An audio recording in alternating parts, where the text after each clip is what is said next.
Bos, jebolan kompetisi memasak berujung jadi pebisnis kuliner bukan hal baru ya bos. Begitu juga dengan Jordi Aldian. Meski ayam burangrang dan donat bikinannya masih usaha rumahan, bukan berkonsep resto seperti yang dimiliki rekan sesama jebolan kompetisi memasak, Doi tetap bisa raup cuan berjuta-juta loh bos. Halo bos, balik lagi nih bareng aku Jordi Aldian. Biasanya kalian kalau ngeliat aku kan ngonten masak-masak, tapi kali ini aku mau spill nih. Aku punya usaha yang diawali dari konten juga. Ada ayam goreng burangrang sama donat sedap mantap. Penasaran? Kalau penasaran ikutin terus di Cuan Bos.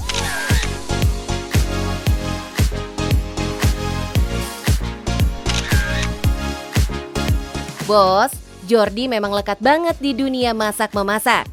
Doi pernah mengambil jurusan Tata Boga di universitas ternama di Kota Bandung dan menjadi peserta paling muda di kompetisi memasak yang diadakan salah satu TV swasta.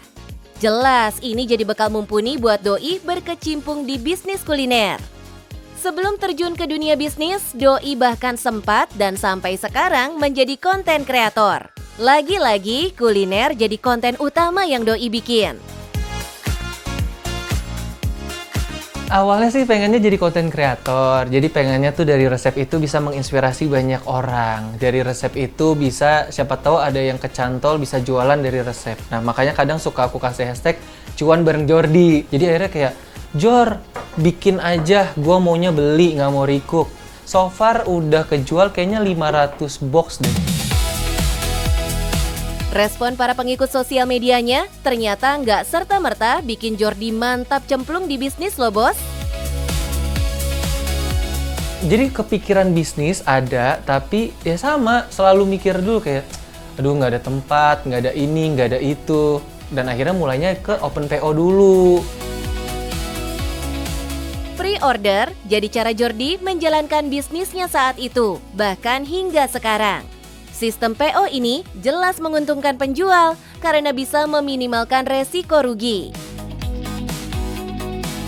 Mungkin teman-teman tahu aku dari MCI dan mereka pengen cobain deh masakannya apa nih yang kira-kira bisa dicobain. Dan akhirnya ketika muncul donat, ketika muncul burangrang, mereka mau cobain dan alhamdulillahnya mereka pada suka. Ayam burangrang dan donat aneka topping menjadi produk di usaha rumahannya ini. Yang penasaran sama ayam burangrang? Coba dong Bos Jordi jelasin. Kalau ayam spesialnya, dia tuh ayam goreng basah. Dan kenapa tercetus ini? Karena waktu itu kuliah di Bandung, suka banget sama ayam goreng sambal dadak. Tapi rasanya belum ada yang on point sesuai sama apa yang aku mau. Jadi si ayam goreng basah ini merepresentasikan rasa yang aku suka di ayam goreng yang udah pernah aku coba kebanyakan. Bumbunya benar-benar melimpah, sereh, bawang putih, bawang merah, pokoknya bumbunya super duper banyak. Tapi yang ngebedain adalah dia nggak boleh digoreng lama, sampai garing, sampai kayak ayam goreng serundeng. Dia cuman boleh digoreng sebentar aja, at least 30 detik, 40 detik. That's why dia masih basah. Makanya namanya ayam goreng basah sama sambal dadak. Ayam goreng basah khas Sunda ini dibuat dengan bumbu rempah yang khas, mulai dari kunyit, bawang putih, daun salam, ketumbar, dan rempah lainnya. Oh iya, Jordi sudah menyiapkannya dalam bentuk frozen nih bos. 1 ekor ayam plus sambal dadak ini Doi jual Rp130.000. Nah, donat yang beberapa waktu lalu jadi camilan viral pun gak luput Doi hadirkan. Nah bos, ini donatnya udah digoreng nih, donat kentangnya udah mateng nih, lihat, bener-bener empuk banget, fluffy, ringan, dan tekstur donat kentang ini yang aku mau. Nih kita belah ya, kita buka, cakep banget. Ini tuh enak banget, langsung kita cobain.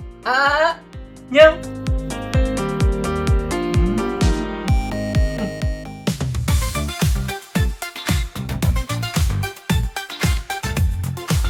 Nah, untuk harga selusin donatnya Rp125.000 bos. Donat ini adalah donat kentang, yang dimana donat kentang ini tuh pernah dibuat sama mama zaman aku SD mungkin 15 tahun, 12 tahun lalu.